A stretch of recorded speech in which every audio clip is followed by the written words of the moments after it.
What's going on, guys? I'm Rush. Welcome to my channel. On today's show, we're fly fishing. Stay tuned. Gonna be a good one.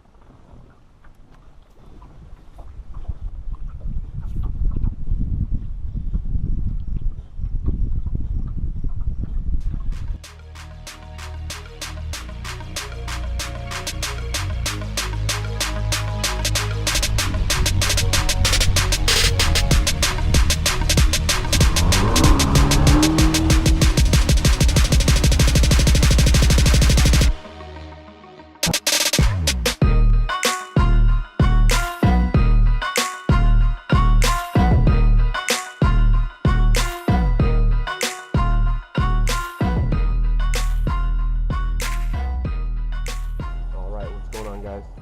We're up here at Yellowtail right now. I come to a little secret spot thanks to Rambo Annie Oakley. If you don't know where this is at, I'm sorry, I can't tell you. What's going on, guys? Thanks so much for joining me today. Before we get started, I just want to do a quick shout out to all my subscribers. Thank you so much for getting me through that 300 mark. Without each and every one of you, none of this would be possible, so thank you very much. On today's episode, we take a trip up to Yellowtail here and travel into an inlet channel right off the main lake. It's a transition area where the clean fresh water flows into the lake, and right where it flows in there's a massive log jam, and on the other side of the log jam there's some really dark, dirty, murky water. And so I just took the trolling motor, pushed my way all the way through it, and found a nice spot to where I could fish that clean water where there's just some massive fish stacked there. I mean, it's like when you look down into it, it's trying to look into one of those Cabela's or Bass Pro Shop aquariums. I mean, there's just massive fish all down there. There's smallmouth, cutthroats, brown trout, rainbows, carp. I mean, there's everything down there, and it's crystal clear and it's deep. So the fly that I ended up using to catch this rainbow was a little black leech. But I tried using a bunch of stuff before that. I mean, I got tangled. The first 45 minutes of this day was just a disaster. But like I said, it was a little black leech, and I tried some nymphs before that and some dry flies, and really nothing was working. But I probably attribute that to angler error because the presentation just was not right or not good. And that's the thing about fishing, was that if the presentation's not good, you're not going to catch the fish. So I ended up lucking out here and smashing this guy right here. There was also some pretty sharp rocks right down off the edge of the boat there, so I kind of had to be careful and keep him up and above the log jam and those sharp rocks. This is a pretty nice rainbow, though. It ended up being my personal best rainbow, and for this week, actually, I broke it the week after this, and you guys will see that video. Pretty cool. And this one was probably 20 to 24 inches, and it was probably 3 to 3.5 pounds. It was really, really beat up, though. That's because they're just coming back from mating, and they're exhausted, tired, and they just been worn out.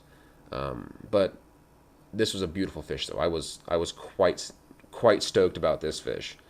This one blew my mind simply for the fact that I didn't think that I was actually going to catch a fish. So, yep, put him back in the water, and we're going to move on to some carp here. Alright, guys, what we're doing today is just using the trolling motor and the fly rod with a cicada bug. And we're just trolling around looking for rising carp. We got one right here. You guys, and I'm sure the majority of you have caught carp in your life at one point, but I doubt you've probably targeted them like this before. All we're doing is taking that trolling motor, and we're working these points, coves, and bays where these big carp are just sitting, and we're picking out the rising and feeding carp. And what this looks like is just like this little fish here. It comes across the screen. I mean, he's just cruising. He's just looking for food or anything on the surface there, and you end up tossing a little dry fly in front of his face, and boom. I mean, they are opportunistic feeders, just like catfish. If they see food, they will eat, especially if they're, not worrying about spawning or mating. I mean, this is kind of some of the easiest fishing that one can do, but yet it's kind of a specific type of fishing with, a boat and trolling motor and patience. I've missed a bunch of these fish, like a bunch of carp. I've missed way more carp this year than I've actually caught, and it's kind of a disgusting deal. But once you get one on, I mean, they fight, they pull. I mean, these are all probably 8 to 12 pound carp that we're catching just all day for the most part. I mean, once 10, 11 o'clock hits, it's carp fishing for 5 or 6 hours, and I mean it's nonstop, constant, which is pretty fun.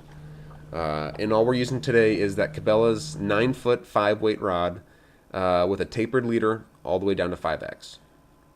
So I mean, it's a pretty simple setup, nothing special.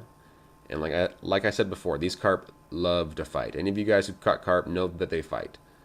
And a lot of people catch them on, 8-weight rods, 9-weight rods, big steelhead rods. And it's like, no, we'll go out there with little rods.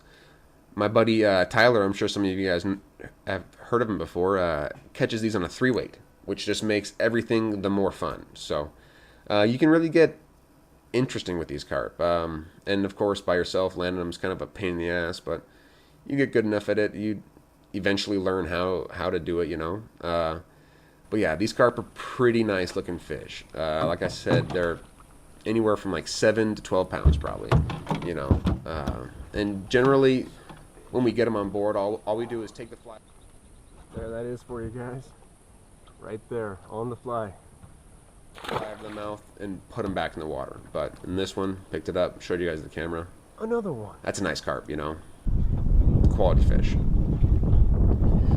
But with that being said, I'm going to leave you guys with a few more clips here and then the outro. Be sure to like, comment, and subscribe. Thank you guys so much for subscribing. Really appreciate it. And you guys have a great day.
I can't